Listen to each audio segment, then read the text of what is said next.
యువ నేత, ప్రజల సమస్యలు చెప్పుకోవాలనిపించే జన నాయకుడు, నిరాడంబరుడు, చేసే పని తప్ప దాన్ని చెప్పుకోవటంపై శ్రద్ధ చూపని ప్రజా శ్రేయోభిలాషి, కులమతాలకు అతీతంగా ఆశ్రితులకు సాయం చేసే మనస్తత్వం అనే మాటలు వీరిని వర్ణించటానికా అన్నట్లు 1946 అక్టోబర్ 31న శ్రీ వెంకటేశ్వర్లు అన్నపూర్ణమ్మ దంపతులకు జన్మించారు శ్రీ కరణం బలరామకృష్ణమూర్తి గారు. ఎమర్జెన్సీ విధించి అఖండ భారతాన్ని గడగడలాడించిన శ్రీమతి ఇందిరాగాంధీ అనుకోని ఉండరు. అల్లరి మూకల దాడిలో తన ప్రాణాలకు ఎదురొడ్డే దీశాలి తిమ్మసముద్రంలో పుట్టి ఉంటారని, అందుకేనేమో ఇందిరమ్మ తన 3వ కుమారుడు ఈయనే అనటం ఏమాత్రం అతిశయోక్తి కాదు.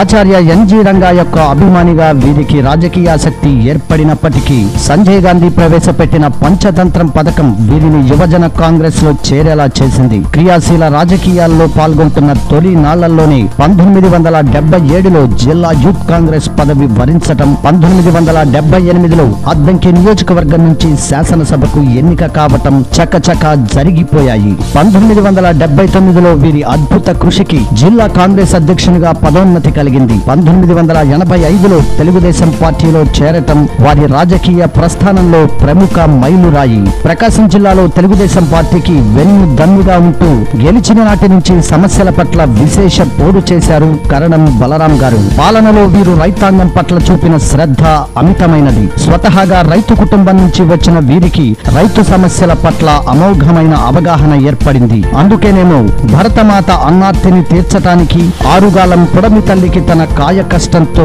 విత్తు నివేదన చేసి ఫలితాన్ని కాంక్షించే రైతన్నకు నేనున్నానంటూ చేయూతనిచ్చారు శ్రీ కరణం బలరాం గారు. నిరంతరం సాగునీటి అందుబాటు, గిట్టుబాటు ధర పెంపు అప్పులతో కూరుకుపోయే రైతాంగానికి స్వాంతననిస్తాయని తెలిసి వీరు 1985 నుంచి సాగునీటి, తాగునీటి వసతి కోసం నీటికి కూడా అవిశ్రాంత పోరు సల్పుతూనే ఉన్నారు. 1990వ దశకంలో పొగాకు మార్కెట్లో ఏర్పడిన తీవ్ర సంక్షోభం రైతుల గిట్టుబాటు ధరను కబలిస్తుండగా రైతు పక్షాన పోరులో కదం తొక్కారు మన నేత. గల్లీ నుంచి ఢిల్లీ దాకా స్వపక్షంలో ఉన్న సమస్యలపై కానీ, గోదాముల నిర్వహణ విషయంలో ప్రతిపక్షంలో ఉన్న పోరాడిన జననేతకు జేజేలు.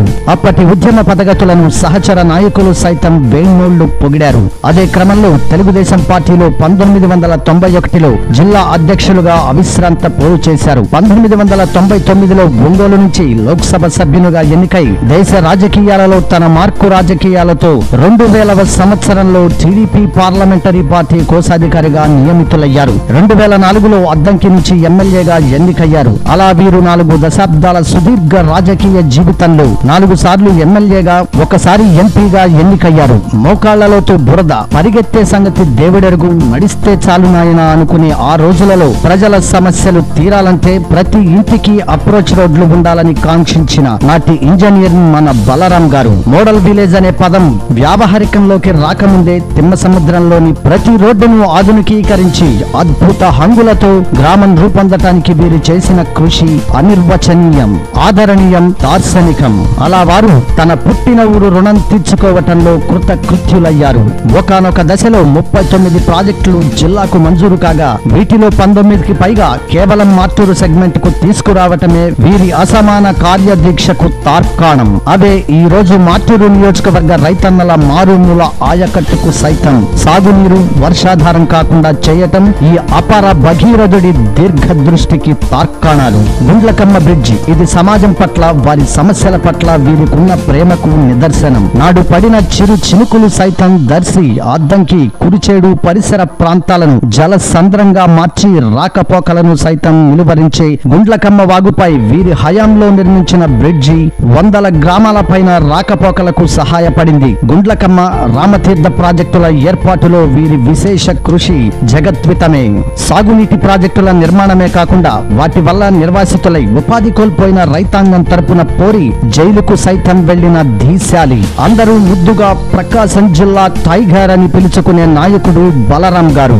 అభివృద్ధి కోసం అహర్నిశలు శ్రమిస్తూ ఉన్న ఆదర్శ నాయకుడు. నిరుపేదల సమస్యల పరిష్కారానికి కృషి చేస్తున్న మనసున్న నేత మన కరణం బలరాం గారు. ఎన్ఎస్పి కాలువ, కొమ్మమూరు కాలువపై పరిపూర్ణమైన అవగాహన కలిగి ఉండటం, వెలుగొండ ప్రాజెక్టులు వేగవంతం చేయటంలో వీరి కృషి అధికారులకు సైతం విస్మయం కలిగించేలా ఉందనటం నిర్వివాదాంశం. కార్యకర్తలకు కొండంత అండ, అనుచరులకు ఆయువు పట్టు, కుల కుల మతరహిత ప్రజాసేవలో అలుపెరగని రాజకీయ యోధుడు, కర్షకుల సమస్యలపై రణమెత్తిన శ్రీ కరణం బలరాం గారికి స్వాగత సుమాంజలి.